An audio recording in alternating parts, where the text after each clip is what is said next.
Bonjour, notre cours d'aujourd'hui va parler des embolies pulmonaires. Comme plan du cours, on a une introduction, une définition, un rappel anatomique, l'épidémiologie, la physiopathologie, le diagnostic, les formes cliniques, le diagnostic différentiel, l'évolution, le pronostic ainsi que le traitement.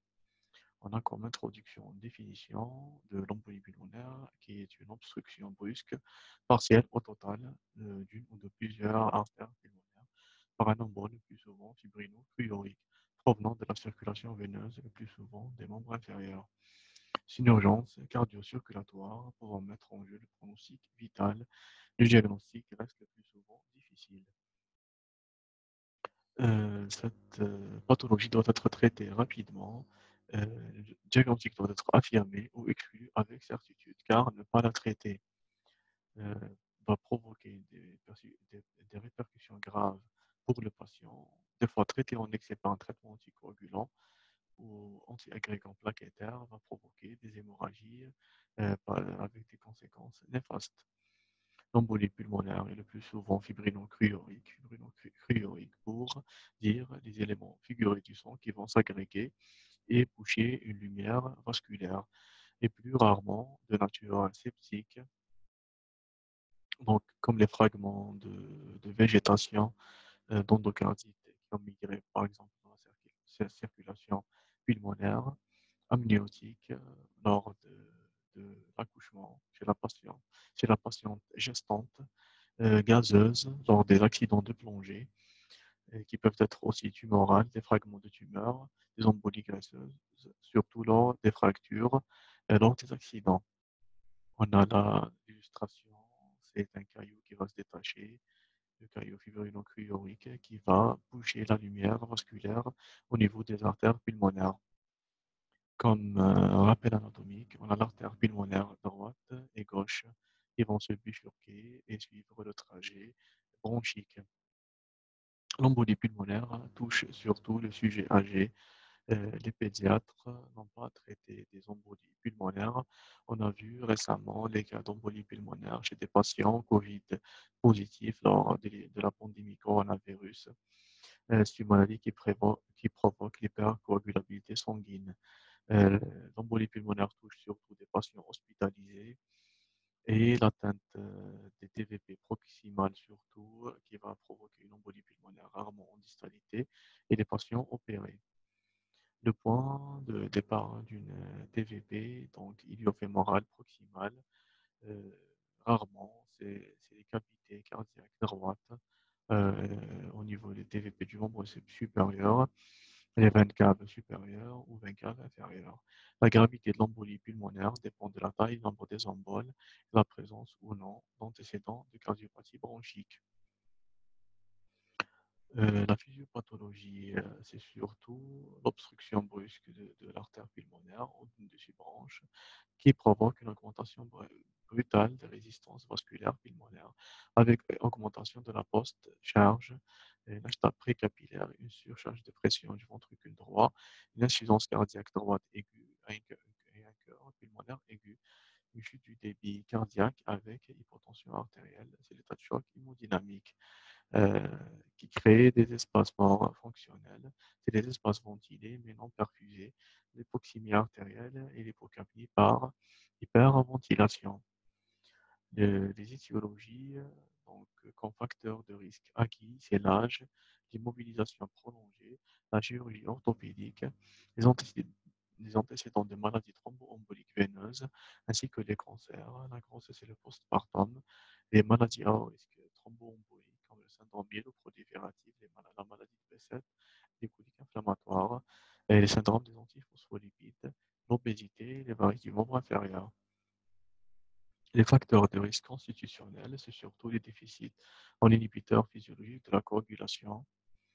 Les symptômes s'installent de façon brutale. Donc, notre clinique va surtout se composer d'une dyspnée de type polypnée, une douleur thoracique unilatérale de type pointe de côté, qui est thoracique augmentée à l'inspiration profonde. On a une angoisse, une une sensation d'oppression thoracique, la tachycardie, la toux sèche qui sont omniprésentes, l'hémoptysie qui est le plus souvent retardée. On peut avoir un fibricule qui témoigne d'une nécrose lobaire infectée. L'examen clinique s'attelle à apprécier l'état hémodynamique de patient ainsi que les signaux de choc. On doit aussi rechercher les signes de cœur pulmonaire aigu à l'auscultation cardiaque, qui est l'éclat du B2 au foyer pulmonaire, un signe de Harzer ou d'insuffisance tricuspidéenne fonctionnelle, les signes physiologiques physiques périphériques, comme les patomégalies douloureuses, la turgescence des jugulaires et le reflux hépato-jugulaire. On doit rechercher aussi les signes d'une thrombophlébite. L'imagerie, surtout, on débute notre investigation par une radiographie du thorax. Si l'image d'un infarctus pulmonaire, c'est l'opacité triangulaire à base pleurale et à sommet hilaire, siégeant souvent au lobe inférieur. Cette image est surtout dans les embolies pulmonaires importantes, une image d'amputation d'une artère pulmonaire ou d'hyperclarté pulmonaire, plus souvent d'un lobe. On peut aussi avoir une cardiomégalie, donc c'est le cœur droit qui, avec une stase de sang qui n'arrive plus à pomper correctement, le flux avec une augmentation de ses cavités droites. On voit là dans l'image du thorax la soustraction donc, de l'artère, d'une artère pulmonaire droite. Là, c'est l'opacité triangulaire à base pleurale et à sommet hilaire dans deux clichés thoraciques différents. Comme si ECG, on a une tachycardie, une anomalie du segment ST ou plan de T, une déviation axiale droite, aspect S en D1, Q de D3, le bloc de branche droit et l'inversion de l'onde de T en V1 et V3. L'intérêt principal de l'ECG est d'éliminer d'autres affections comme le syndrome coronarien aigu. Donc, c'est un diagnostic d'élimination. Là, on a l'aspect donc en miroir D1, D3 qui est présent dans le CGS en D1 et Q en D3 qui est pathognomonique de l'embolie pulmonaire. L'échocardiographie, c'est un examen de première intention, rapide à réaliser au chevet du malade, surtout en urgence. Dans la pratique courante, un gros cœur droit avec une dilatation de trompe d'artère pulmonaire, avec des signes cliniques, nous oriente directement vers ce diagnostic d'embolie pulmonaire. On doit agir vite. On peut quasiment confirmer le diagnostic d'embolie pulmonaire et le traiter rapidement. L'échographie permet aussi d'éliminer d'autres diagnostics comme l'IDM, la tamponade et la dissection aortique. On a là une image échographique avec des grosses cavités droites, OD et VD dilatées, qui luttent contre l'obstacle pour pomper le sang. Donc, c'est la dilatation cavitaire. Avec la présence de signes cliniques, nous orientons directement vers ce diagnostic. L'échodoppler veineux des membres inférieurs, c'est un diagnostic d'orientation. Un patient qui a cliniquement une symptomatologie doit qui a une symptomatologie de TVP, qui a une TVP plus une symptomatologie d'embolie pulmonaire, donc cliniquement et radiologiquement une TVP, donc ça nous oriente vers le diagnostic d'embolie pulmonaire. Le dosage plasmatique des D-dimères, donc les D-dimères positifs, on poursuit notre investigation. Les D-dimères négatifs, on doit rechercher autre pathologie. Donc, ce n'est pas une embolie pulmonaire. Donc, des dimères positifs, on doit rechercher l'embolie pulmonaire. Ce n'est pas sûr, mais on doit faire notre diagnostic. L'angioscanner spiralé thoracique, donc c'est le diagnostic de référence. Donc, c'est l'examen paraclinique qu'on doit faire rapidement, mais après stabilisation du malade. On doit amener le malade stable au scanner pour faire des coupes, surtout en image donc spiralée, multi-barrette, qui va nous montrer l'obstruction, surtout des gros troncs, mais un scanner qui est négatif n'élimine pas une embolie pulmonaire. Un scanner Un scanner qui est positif nous oriente, mais qui est négatif n'élimine pas une embolie pulmonaire. Là, c'est des images scanographiques d'une obstruction de l'artère pulmonaire droite. Et là, une embolie pulmonaire massive qui, euh, qui obstrue les deux branches de l'artère pulmonaire. La scintigraphie pulmonaire de perfusion et de ventilation, euh, donc c'est un examen de haute sensibilité. Si c'est négatif, ça élimine le diagnostic d'embolie pulmonaire. On a deux examens qui éliminent, c'est surtout la scintigraphie et aussi l'artériographie pulmonaire. Une angiographie pulmonaire normale élimine le diagnostic d'une embolie pulmonaire. Le score de probabilité de Wells peut aussi nous orienter. C'est un score composé de différents éléments: la fréquence cardiaque, la chirurgie récente ou immobilisation, les signes de TVP et l'hémoptysie, le cancer. Entre 0 et 1, une faible probabilité, une probabilité moyenne entre 2 et 6, une forte probabilité supérieure à 7. Notre démarche diagnostique lors d'une suspicion d'une embolie pulmonaire grave, on doit la rechercher en urgence. L'échocardiographie, c'est un examen de première intention et le scanner ne doit être fait qu'après stabilisation du malade. En cas de suspicion d'une embolie pulmonaire grave, le l'angioscanner permet d'éliminer le diagnostic. Pourquoi? Parce que une obstruction des deux troncs de l'artère pulmonaire ne peut pas passer inaperçue. Devant toute dyspnée aiguë, on doit éliminer une crise d'asthme, une pneumopathie aiguë infectieuse, un pneumothorax spontané ou une crise d'OAP. Devant toute douleur thoracique, le diagnostic différentiel, c'est le syndrome coronarien aigu, la pancréatite aiguë, le pneumothorax spontané et la péricardite. Les formes cliniques de l'embolie pulmonaire, on a des formes symptomatiques, c'est l'embolie pulmonaire grave sur cœur sain, donc surtout ce qu'on a vu lors de la pandémie Covid, c'était un cœur sain, l'embolie pulmonaire atypique avec une symptomatologie atypique, l'embolie pulmonaire compliquée, une hémoptysie ou pleurésie, une choc cardiogénique d'IDM et de tamponnade, l'embolie pulmonaire pseudotumorale et les embolies pulmonaires chez les femmes enceintes. Les formes évolutives, c'est les embolies pulmonaires récidivantes et les cœurs pulmonaires chroniques post-embolitiques. Les formes selon le matériel emboligène, comme on a parlé lors de notre introduction, c'est les embolies pulmonaires fibrino-cruoriques et non fibrino-cruoriques, comme les emboles septiques, gazeuses, graisseuses et parasitaires, qui sont rares, c'est surtout les embolies pulmonaires fibrino-cruoriques lors de TVP compliqués.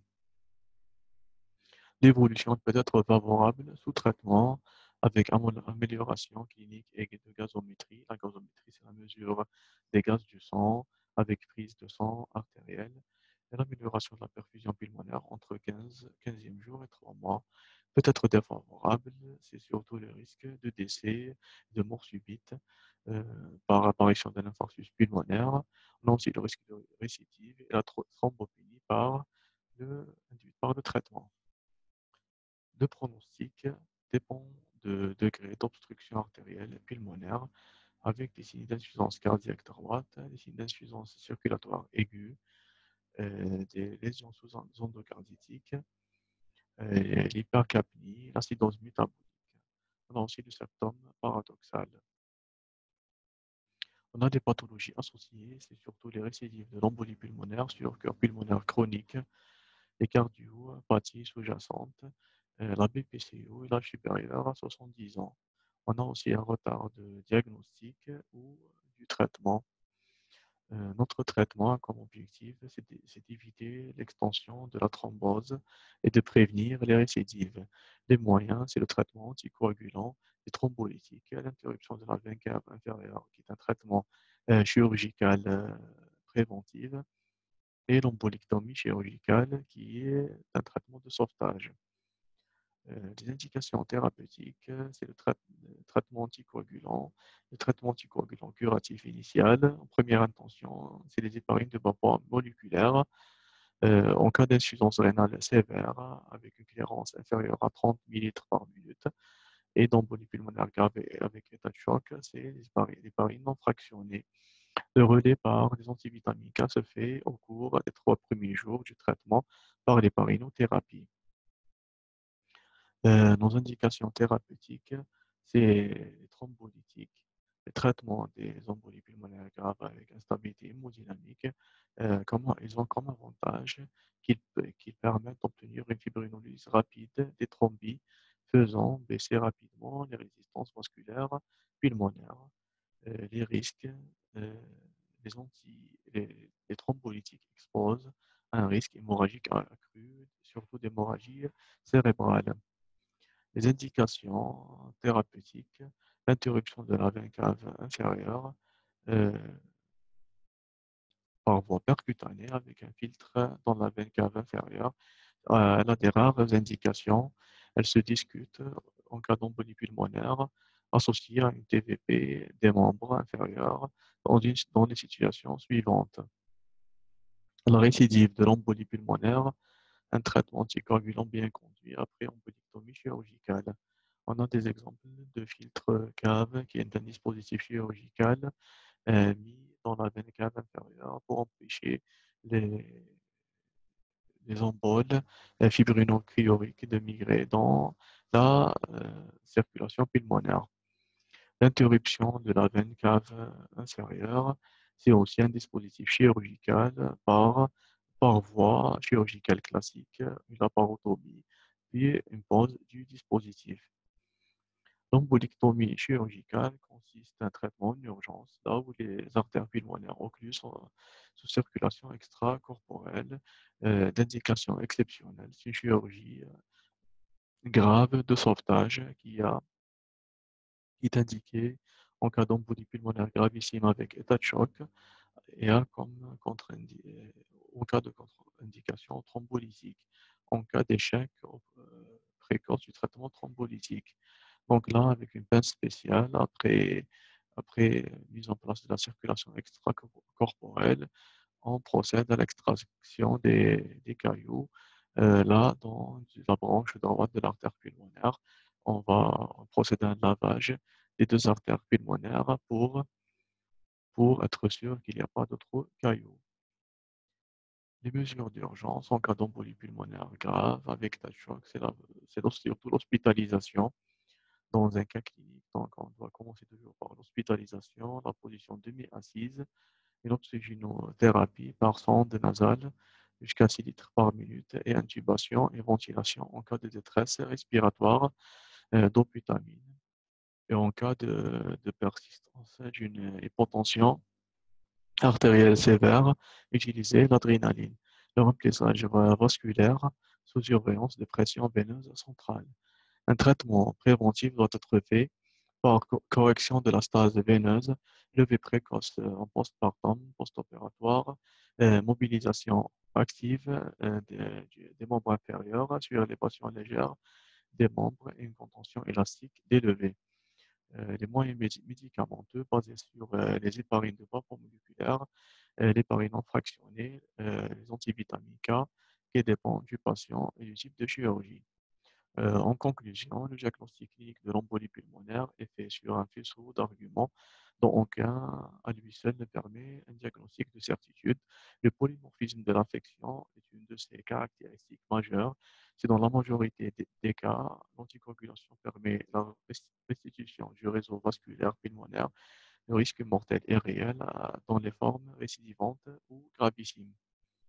Le diagnostic se fait en deux temps. Il faut tout d'abord affirmer l'embolie pulmonaire par un examen simple euh, confortant l'impression clinique, puis mettre en œuvre les deux moyens d'imagerie nécessaires pour faire le diagnostic et d'estimer la gravité de l'affection et la recherche d'une cause est indispensable.